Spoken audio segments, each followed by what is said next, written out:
Hello, my name is Elite and welcome back to my channel.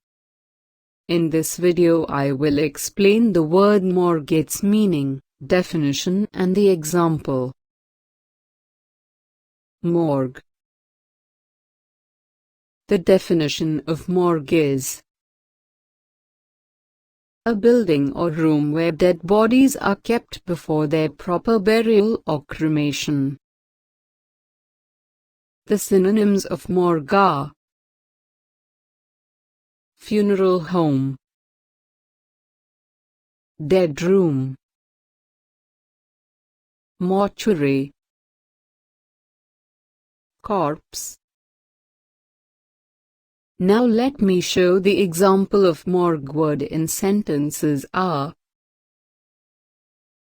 many newspapers keep a morgue of old newspapers and articles filed away.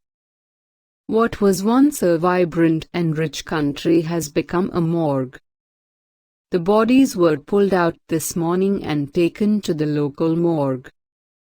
Those killed in the disaster are laid to rest in a temporary morgue.